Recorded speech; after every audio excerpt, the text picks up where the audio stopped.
لله وحده لا شريك له والصلاة والسلام على من لا نبي بعده أما بعد فأعوذ بالله من الشيطان الرجيم بسم الله الرحمن الرحيم اليوم أكملت لكم دينكم اللهم صل على محمد وعلى آل محمد كما صليت على إبراهيم وعلى آل إبراهيم إنك حميد مجيد اللهم بارك على محمد وعلى آل محمد كما باركت على إبراهيم وعلى آل إبراهيم إنك حميد مجيد میرے نہایت واجب الاحترام بزرگوں، مسلک اہل سنت والجماعت سے تعلق رکھنے والے وجود نوجوان دوستوں اور بھائیوں، حضرت آدم سے لے کے حضرت عیسیٰ علی نبینا و علیہ الصلاۃ والسلام تک جس قدر انبیاء آئے، ہم نے تمام انبیاء کو مانا، لیکن کلمہ خاتم الانبیاء محمد عربی صلی اللہ علیہ وسلم کا پڑھا۔ حضرت رسول اللہ پر نازل ہونے والے قرآن سے قبل تورات نازل ہوئی، ہم نے مانا، انجیل نازل ہوئی، ہم نے مانا، زبور نازل ہوئی، ہم نے مانا، مگر ہم نے قرآن کریم کو زندگی کا دستور بنایا۔ ہم سے یہود نے پوچھا انجیل موجود، ہم سے یہود نے پوچھا تورات موجود تھی، تم عمل کیوں نہیں کرتے؟ ہم سے نصارہ نے پوچھا انجیل موجود تھی، تم عمل کیوں نہیں کرتے؟ ہم نے انصارہ اور یہود کو ایک جواب دیا کہ ہم قیامت تک کے لیے آخری نبی کی امت بن کر آئے ہیں، ہمارے نبی آخری تھے، حضرت موسیٰ نبی تھے، ہم نے مانا، عیسیٰ نبی تھے، ہم نے مانا، ہمیں ایسی کتاب چاہیے تھی، ہمیں قیامت تک آنے والے تمام مسائل کا حل دیتی۔ ہم نے تورات کو کھولا، اس میں سارے مسئلے موجود نہیں تھے۔ ہم نے انجیل کو کھولا، اس میں سارے مسئلے موجود نہیں تھے۔ ہم نے قرآن کو کھولا، اس میں سارے مسئلے موجود تھے۔ ہم نے اس لیے قرآن کو مانا کہ تورات ہمارے وقت کے اعتبار سے ناقص نامکمل کتاب ہے، انجیل اس دور کے اعتبار سے نامکمل کتاب ہے۔ ہم نے جب یہود اور نصارہ کو یہ جواب دیا ہم تورات اور انجیل پہ اس لیے عمل نہیں کرتے کہ نامکمل کتاب ہے، ہم سے یہودی نے کہا اگر اس لیے تورات نامکمل ہے، سارے مسئلے تورات میں موجود نہیں ہے، آؤ میں تمہیں بتاتا ہوں تمہارے قرآن میں کتنے مسئلے موجود نہیں ہے۔ عیسائی نے فوراً کہا اگر تم نے انجیل کو اس لیے نہیں مانا، انجیل نامکمل کتاب ہے، آئیے پھر میں تمہیں قرآن کریم میں دکھاتا ہوں کتنے مسئلے قرآن میں موجود نہیں ہے۔ میں نے پوچھا وہ کون سا مسئلہ جو قرآن میں موجود نہیں تھا؟ یہودی نے کہا ارے یہ ٹیلی فونک کا دور ہے، اگر لڑکا پاکستان میں، لڑکی بیرون ملک امریکہ میں موجود ہے، ٹیلی فونک اگر نکاح ہو یہ ہو جائے گا یا نہیں ہوگا؟ مجھے مسئلہ قرآن سے پیش کر دے۔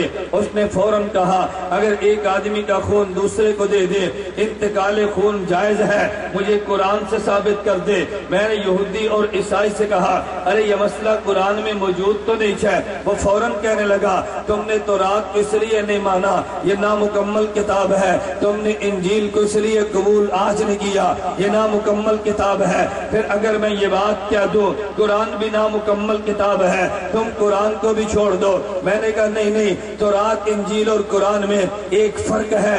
ارے تورات انجیل قرآن میں فرق ہے، فرق یہ ہے تورات کا متن موجود ہے، تورات کی شرح موجود نہیں ہے، انجیل کا متن موجود ہے، انجیل کی شرح موجود نہیں ہے، مگر قرآن جو کتاب رب نے ہمیں دی ہے اس کتاب اللہ کا متن بھی موجود ہے، احادیث پیغمبر شرح بھی موجود ہے۔ کوئی مسئلہ میں قرآن کے متن سے لے لوں گا، کوئی مسئلہ پیغمبر کی بیان کردہ حدیث قرآن کی شرح سے لے لوں گا۔ وہ فوراً کہنے لگا اگر میں قرآن کی شرح حدیث میں تمہیں سے مسئلہ پوچھو تمہیں بہت سے مسئلے حدیث میں نہیں ملیں گے، پھر تم مجھے جواب کیا دو گے؟ میں نے کہا ہاں کتاب تب بھی مکمل ہے۔ اس نے پوچھا کیسے؟ میں نے کہا کبھی مسئلہ میں قرآن سے دوں گا جو متن ہے، کبھی مسئلہ حدیث سے پڑھوں گا جو شرح ہے تو نامکمل تو نہ بنی۔ کہتے ہیں وجہ، میں نے کہا توجہ رکھنا، قرآن نے دو چیزیں دی ہے، پیغمبر کی حدیث نے دو چیزیں دی ہے۔ ارے ایک چیز کا نام اصول ہے، ایک چیز کا نام فرو ہے، ایک چیز کا نام دلائل ہے،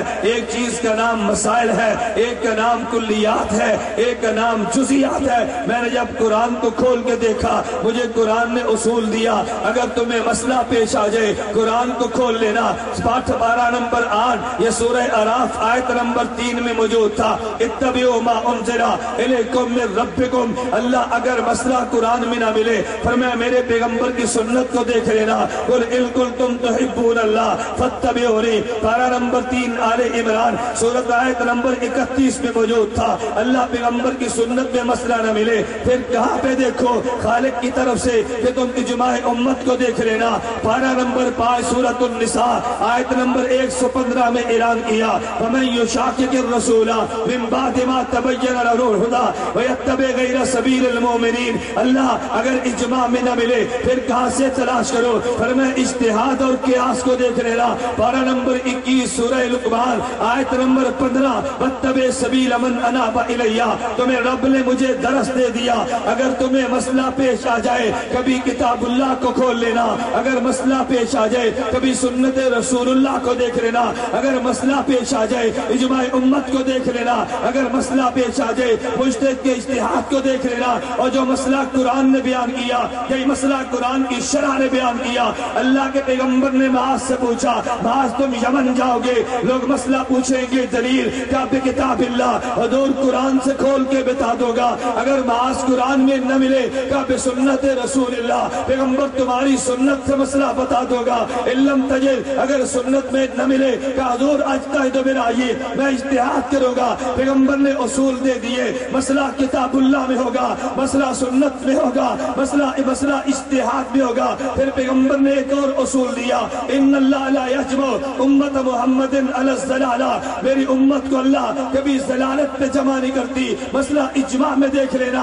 پھر تحفظ سنت میں شریک ہونے والے سنی نوجوانوں، میں تمہیں یہ بات کہنا چاہتا ہوں، میں نے یہودی سے کہہ دیا، ارے میرے قرآن نے اصول 4 دیے ہیں، ایک کا نام کتاب اللہ، ایک کا نام سنت ہے، ایک کا نام اجماع ہے، ایک کا نام اجتہاد ہے۔ قرآن کی شرح میں میرے پیغمبر نے 4 اصول دیے ہیں، ایک کا نام کتاب اللہ ہے، ایک کا نام سنت ہے، ایک کا نام اجماع ہے، ایک کا نام اجتہاد ہے۔ میں نے 4 اصولوں کو دیکھا، ارے یہودی میرا چیلنج ہے، ایک مسئلہ پیش کر دے جو قرآن کے اصولوں سے حل نہ ہو، ارے ایک مسئلہ پیش کر دے جو سنت کے اصولوں سے حل نہ ہو۔ پھر مجھے یہودی نے پوچھا، ارے تم بتاؤ اگر سارے مسئلے کتاب اللہ کے اصول سے نکلے ہیں، مجھے نکالے والے کا نام بتا دو، ارے یہ مسئلے کہاں پہ ملیں گے؟ میں نے یہودی سے کہا، اگر تجھے نکالنے والے کا نام چاہیے امام اعظم نعمان بن ثابت ابو حنیفہ ہے، اگر تجھے نام چاہیے تو مالک بن انس ہے،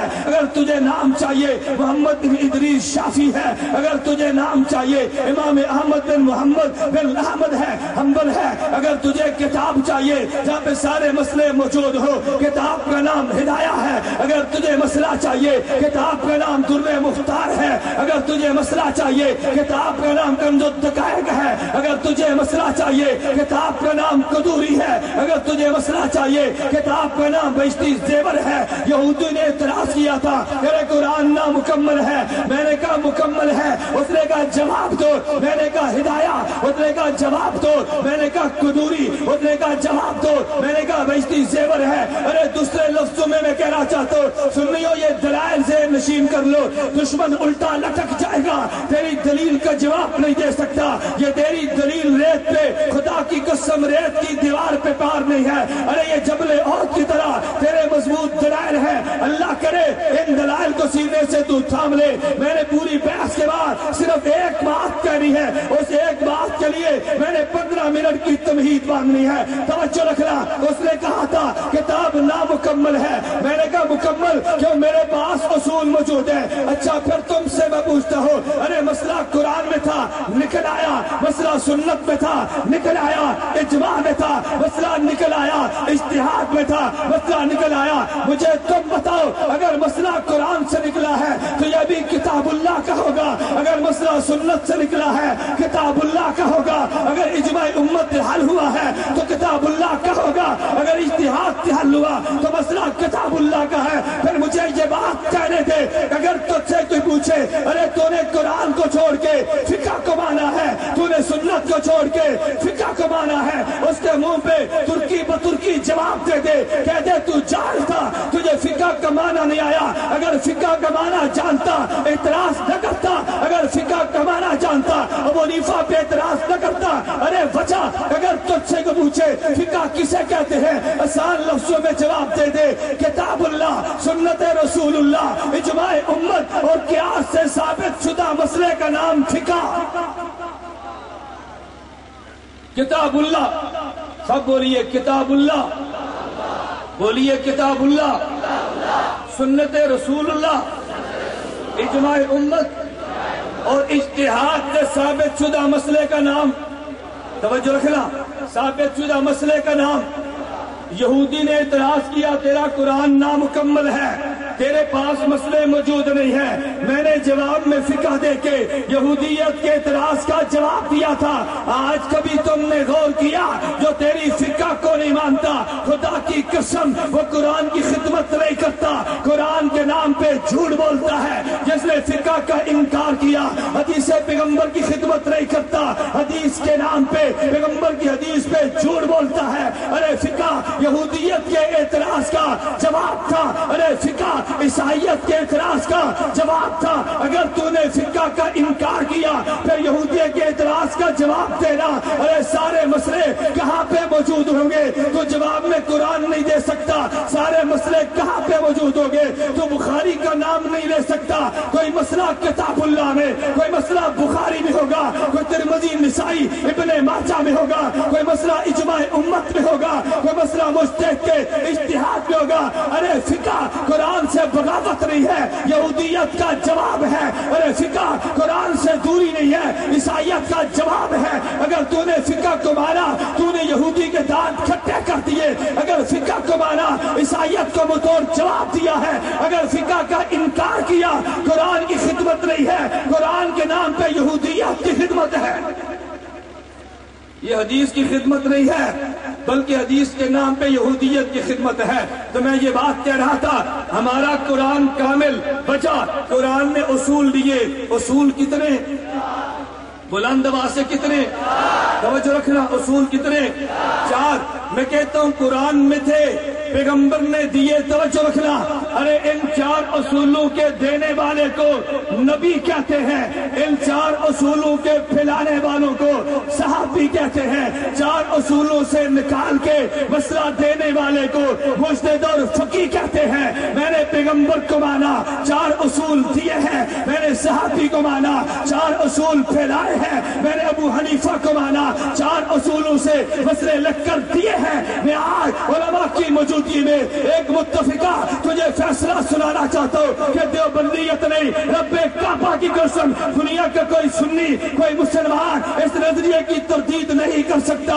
میں نبی کو مانتا ہوں، نبی معصوم ہے، میں صحابی کو مانتا ہوں، محفوظ ہے، میں مجتہد کو مانتا ہوں، معجور ہے۔ اگر نبی معصوم ہے اس کی عصمت کا دفاع کرنا تیرے اور میرے ذمے ہے، اگر صحابی محفوظ ہے حفاظت کا دفاع کرنا تیرے اور میرے ذمے ہے، اگر مجتہد معجور ہے تو مجتہد کے اجتہاد کا دفاع کرنا بھی تیرے اور میرے ذمے ہے۔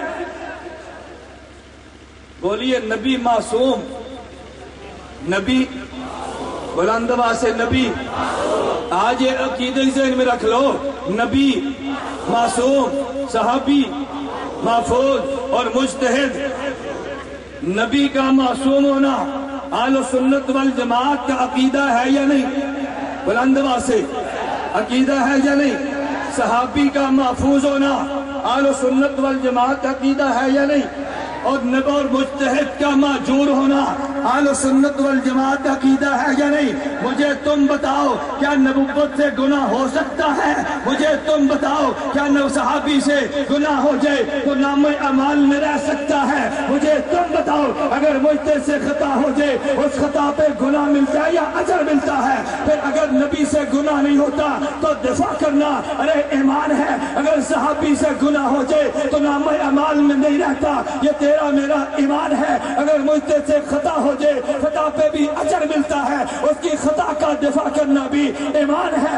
اتحاد اہل سنت والجماعت نے پیغمبر کا دفاع کیا ایمان سمجھ کے، صحابی کا دفاع کیا ایمان سمجھ کے، مجتہد کا دفاع کیا ایمان سمجھ کے۔ مجتہد کا دفاع کیا بلند آواز سے، نبی کا دفاع کیا، صحابی کا دفاع کیا اور مجتہد کا دفاع کیا۔ توجہ رکھنا، تم نے کبھی اس بات پہ غور کیا؟ آج جو کلمہ پڑھتا ہے لا الہ الا اللہ محمد رسول اللہ، میں لمبے کلمے کی بات نہیں کرتا، جو لا الہ الا اللہ محمد رسول اللہ اگر یہ کلمہ پڑھتا ہے وہ پیغمبر کا نام تو لے لے گا، اگر یہ کلمہ پڑھتا ہے پیغمبر کے صحابی کا نام تو لے لے گا، اگر یہ کلمہ پڑھتا ہے تو مجتہد کے نام سے کیوں چڑھتا ہے؟ کبھی تو نے غور کیا ہے؟ نبی کا نام لیا امت کو بتا دیا، صحابی کا نام لیا اوپر سے، مگر لے تو لیا نا، مگر مجتہد کا نام نہیں لیتا۔ ارے اس کی وجہ پہ غور کرنا، میں اس وجہ کا جواب دے کے قرارداد پیش کر کے اپنی بات ختم کر دوں گا۔ میں بڑی مختصر سی بات کرنے لگا، توجہ رکھنا۔ میں کہتا ہوں کبھی تو نے غور کیا؟ ارے وجہ آدم سے لے کے خاتم الانبیاء صلی اللہ علیہ وسلم یہ سارے انبیاء تھے، اگر نبی کے دور میں مسئلہ پیش آتا لوگ نبی سے پوچھ لیتے، لیکن اگر نبی موجود نہیں ہوگا مسئلہ کیسے پوچھے؟ علی بن ابی طالب نے کہا، موجب کبیر طبرانی کی روایت ہے، کہتے ہیں میں نے پیغمبر سے پوچھا یا رسول اللہ ان نزل بنا امر لیس فیہ بیان امر بلا نہی فما تأمرنا، اے پیغمبر اگر مسئلہ قرآن حدیث میں موجود نہ ہو پیغمبر کہاں سے تلاش کرے؟ پیغمبر نے جواب دیا تشاورون الفقہاء، پیغمبر نے جواب دیا تشاورون الفقہاء، پیغمبر نے جواب دیا تشاورون الفقہاء، اگر فقہاء سے مشورے کرنا، فقہاء سے مسئلہ پوچھ لینا۔ پھر سنیو، اگر نبی موجود ہو تو مسئلہ نبی سے پوچھا جاتا ہے، اگر نبی موجود نہ ہو تو مسئلہ فقیہ سے پوچھا جاتا ہے۔ اگر نبی موجود ہو تو مسئلہ، اور اگر نبی موجود نہ ہو تو مسئلہ فقیہ سے۔ نبی کے ساتھ جڑو شیطان دوڑتا ہے یا نہیں؟ بلند آواز سے دوڑتا ہے، اور اگر فقیہ سے جڑو تو پھر اس لیے پیغمبر نے فرمایا میرے بعد فقیہ کو معمولی نہ سمجھنا، فقیہ واحد اشد علی الشیطان من الف عابد، شیطان ایک فقیہ سے اتنا ڈرتا ہے، شیطان ایک فقیہ سے اتنا ڈرتے ہزار عابد سے نہیں ڈرتا، شیطان فقیہ سے ڈرتا ہے۔ یہ پیغمبر نے کیوں فرمایا؟ وجہ یہ شیطان کا کام گمراہ کرنا، پیغمبر کا کام ہدایت کو پھیلانا ہے۔ نبی ہدایت کا اعلان کرے گا، لوگ نبی کے دشمن بن گئے، لیکن جب نبی چلے گئے ہدایت کا راستہ تو چلنا تھا، یہ کام فقیہ کے ذمہ تھا۔ پہلے عداوت نبوت سے ہے، آج عداوت فقاہت سے ہے۔ یہی وجہ تم نے حدیث تو سنی ہوگی، اللہ کے پیغمبر نے فرمایا بنی اسرائیل میں 72 فرقے تھے اور میری امت میں 73 ہوں گے۔ کبھی آپ نے غور کیا یہ 73واں فرقہ کون سا ہے؟ یہ 73واں فرقہ کیوں پیدا ہوا؟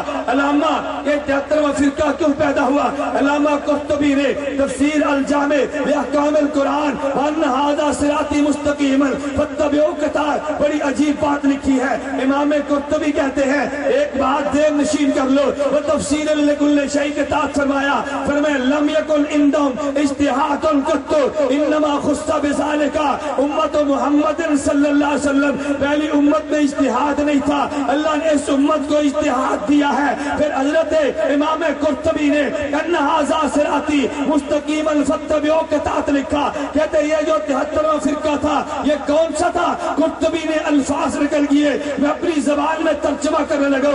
امام قرطبی نے کہا ان ھذا الفرقہ التي زادت فی فرق امت محمد صلی اللہ علیہ وسلم، پہلے 72 تھے، یہ 73واں فرقہ کون سا ہے؟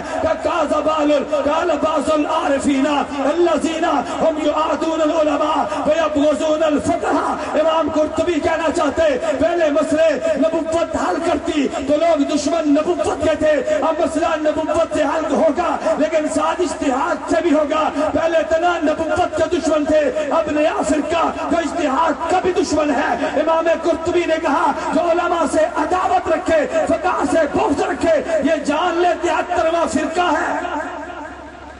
یہ جان لے 73واں، بولیے 73واں، علماء سے عداوت رکھنے والا 73واں فرقہ، فقہاء سے بغض رکھنے والا 73واں فرقہ۔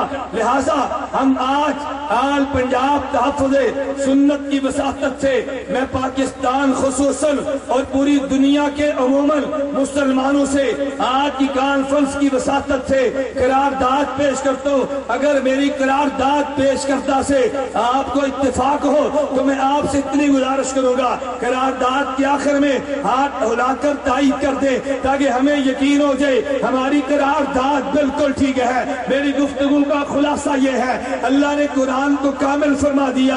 ارے کامل ہونے کا مطلب اللہ نے اصول دے دیے، امام ابو حنیفہ نے ان اصولوں کو لیا تو مسئلہ دے دیا۔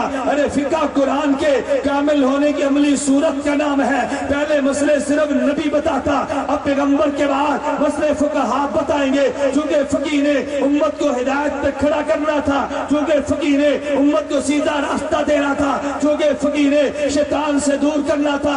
آج دنیا میں ان فقہاء سے دور کرنے والے لوگ دنیا میں موجود ہیں، اس لیے سنیو میں کہتا ہوں قرآن کا تحفظ بھی ضروری ہے، کرنے والے مسلمان موجود ہیں، پیغمبر کی سنت کا تحفظ بھی ضروری ہے، کرنے والے مسلمان موجود ہیں، لیکن فقہ کا تحفظ کرنا بھی ضروری ہے۔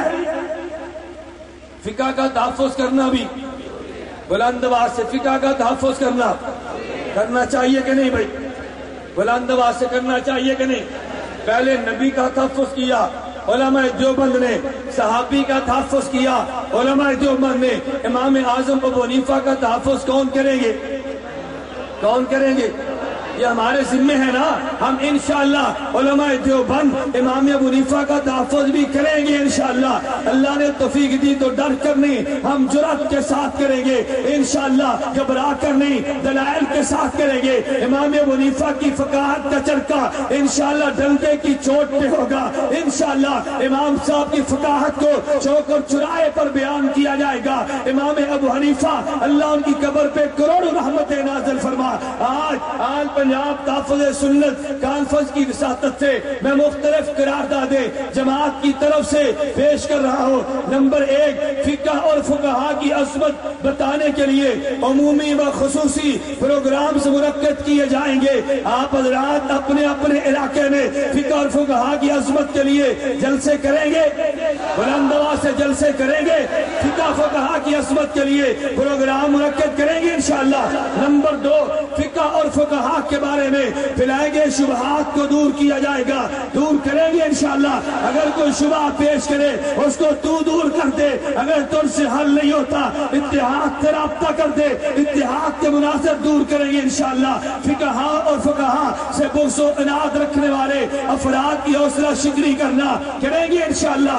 فقہاء سے بغض رکھنے والوں کی حوصلہ شکنی کرنا، اس کے لیے کئی کام کرنے میرے اور تیرے ضروری ہے۔ نمبر 1، اگر وہ جہاد کا نام لے تو نے اس کو عشر نہیں دینا، اگر جہاد کا نام لے تو نے زکوٰۃ نہیں دینا، اگر تیرے محلے کا امام ہو تو نے اس کے پیچھے نماز نہیں پڑھنی، اگر تیرے علاقے میں ایسا گمراہ طبقہ موجود ہو تو تم حوصلہ شکنی کرو گے، بلند آواز سے حوصلہ شکنی کرو گے۔ نمبر 4، چاروں ائمہ برحق، حضرت امام ابو حنیفہ بھی برحق، امام مالک بھی برحق، امام شافعی برحق، امام احمد بن حنبل بھی برحق۔ ہم چاروں ائمہ کو برحق مانتے ہوئے امام ابو حنیفہ کی تقلید کریں گے۔ اگر سعودیہ میں امام احمد بن حنبل کی تقلید ہو وہ ہمارے بھائی ہے، اگر امام مالک کی تقلید ہو وہ میرا اور تیرا بھائی ہے، اگر امام شافعی کی تقلید ہو تو تیرا اور میرا بھائی امام احمد کا مقلد ہو، وہ تیرا اور میرا بھائی ہے۔ ہم انشاءاللہ ان فقہا کی تقلید کو، فقہا کو برحق مانتے ہوئے امام ابو حنیفہ کی تقلید کریں گے انشاءاللہ ثم انشاءاللہ۔ اور پانچویں بات، خاتم الحرمین ملک شاہ عبداللہ حفظہ اللہ تعالی کہ میں اس کانفرنس کی وساطت سے ایک بات کا شکریہ ادا کرتا ہوں، شاید آپ کے علم میں نہیں ہے، ملک عبداللہ نے سعودیہ میں ہیئت کبار العلماء کے نام سے، جسے آپ پاکستان کی زبان میں کہو اسلامی نظریاتی کونسل، قائم کرنے کا اعلان نہیں بلکہ فیصلہ کیا، اور ملک عبداللہ نے اس اسلامی نظریاتی کونسل میں چاروں مسالک کے علماء کو نامزد کیا، فقہ حنفی کو ماننے والے، فقہ مالکی کو ماننے والے، فقہ شافعی کو ماننے والے، فقہ حنبلی کو ماننے والے۔ ہم اس بات پہ ملک عبداللہ کا شکریہ ادا کرتے ہیں کہ انہوں نے یہ فیصلہ کر کے امت کو بتا دیا کہ سعودیہ کی حکومت یہ مقلدین کے ساتھ ہے، غیر مقلدین کے ساتھ نہیں ہے۔ اگر اس اکیڈمی میں علماء کے بورڈ میں گنجائش تمہارا نہیں ہوتی، کوئی فرق تمہارا بھی رکھ لیتا، انہیں چار مسالک کو نمائندگی دے کے یہ بات واضح کرتی ہے کہ سعودیہ حکومت چاروں ائمہ کا احترام کرتی ہے، چاروں ائمہ کو قبول کرتی ہے، چاروں کی فقہ کو قبول کرنے کا اعلان کرتی ہے۔ ہم ملک عبداللہ کا شکریہ ادا کرتے ہیں۔ آپ سب حضرات کرتے ہیں بھائی، کرتے ہیں بھائی بلند آواز سے۔ ہم ان کا جو بھی اچھا قدم ہوگا ہم اس کی ان کو انشاءاللہ اللہ نے توفیق عطا فرمائی، صرف دادے تحسین نہیں، ہم عملاً شکریہ ادا کریں گے۔ اللہ مجھے اور آپ کو اپنے مسلک اور اپنے مذہب اور اپنے موقع پر مضبوطی کے ساتھ قائم اور دائم رہنے کی توفیق عطا فرمائے۔ آخری بات، اتحاد اہل سنت والجماعت کے پلیٹ فارم پہ میں آپ حضرات کی خدمت میں گزارش کرتا ہوں، اگر آپ طالب علم ہیں تو چھٹیوں میں تشریف لائیں، اگر علماء ہیں ایک سال ہمیں دیں، اگر کالج کے نوجوان ہیں تو جون اور جولائی میں 40 دن دیں، اور اگر آپ حضرات میں سے کوئی تاجر اور دکاندار ہے ہر انگریزی مہینے کے پہلے جمعرات، جمعہ، ہفتہ، اتوار اور 3 دن آپ اس کو دیں ہمیں، ہم انشاءاللہ ثم انشاءاللہ لٹریچر بھی پہنچائیں گے، ویب سائٹ کے ذریعے دنیا میں نشریات بھی عام کریں گے۔ ہر ایک بات میں کہنا ضروری سمجھتا ہوں، مجھے اسٹیج کے آنے سے قبل بعض احباب نے کہا کہ مولانا آپ کی اتنی بڑی کانفرنس، علماء مشائخ اسٹیج پر موجود ہے اور تم ویڈیو کے ذریعے اس کانفرنس کو پوری دنیا میں پھیلا رہے ہو، کیا تم جرم نہیں کر رہے؟ میں نے کہا عجیب بات، مجھے سمجھ نہیں آتی، ہم تو مقلد ہیں، ہم تو امام ابو حنیفہ کے مقلد ہیں، آپ بتاؤ اگر ایک مسئلے پہ 2 فقہا کا اختلاف ہو جائے تم کسی ایک فقیہ کو باطل کہہ دو گے، ایک فقیہ کو غلط کہہ دو گے؟ ہاں میں یہ بات ضرور کہتا ہوں کہ اگر ایک مسئلے پہ 2 فقہا کا اختلاف ہو جائے تم ایک کی رائے پہ عمل کرو، مگر تم دوسرے کو باطل تو نہیں کہو گے نا۔ اگر میں نے اپنے اسٹیج پر یہ کام کیا ہے یہ رائے میری تو نہیں ہے، شیخ الاسلام حضرت مولانا محمد تقی عثمانی دامت برکاتہم کی ہے، یہ میری رائے تو نہیں ہے، مفتی اعظم پاکستان مفتی محمد رفیع عثمانی دامت برکاتہم کی ہے۔ میں نے کئی بار آپ سے گزارش کی ہے، آج لوگ ذاکر نائک کے نام سے متاثر ہیں، بچا ذاکر نائک میڈیا پر جو ہے آج جاوید گاندھی کے نام سے پریشان ہے، وہ میڈیا پر جو ہے اگر باطل میڈیا پر آیا اس نے غلط نظریات کو پھیلا دیا ہے، تو مجھے یہ بات بتاؤ مولانا تقی عثمانی دامت برکاتہم پاکستان ٹی وی پر آئے جن دنوں میں تحفظ نموس نسواں، یہ تحفظ نسواں بل کے نام سے حکومت نے یہ بل پاس کیا، مولانا تقی عثمانی جب ٹی وی پر آئے تو ٹی وی میں زبان نے پوچھا مولانا تقی عثمانی دامت برکاتہم حضرت آپ تو خلیفہ مجاز ڈاکٹر عبدالحی عارفی رحمہ اللہ کے ہیں اور وہ خلیفہ مجاز حکیم الامت مولانا اشرف علی تھانوی کے ہیں، تم ان سلسلے کے ہونے کے باوجود آج آپ ٹی وی پر کیوں آئے ہیں؟ حضرت شیخ الاسلام مولانا تقی عثمانی نے عجیب جواب دیا، فرمایا نموس تحفظ نسواں بل کے نام سے ایک بل پیش کیا ہے، امت میں غلط فہمیاں پیدا ہو گئی ہیں اور ان غلط فہمیوں کو ٹی وی کے ذریعے پھیلایا گیا ہے، مجھے بتاؤ اگر اس فورم پہ نہ آتا میں ان شبہات کا جواب کیسے دیتا، ان کا رد کہاں پہ کرتا؟ میرے دوستو تم مجھے بتاؤ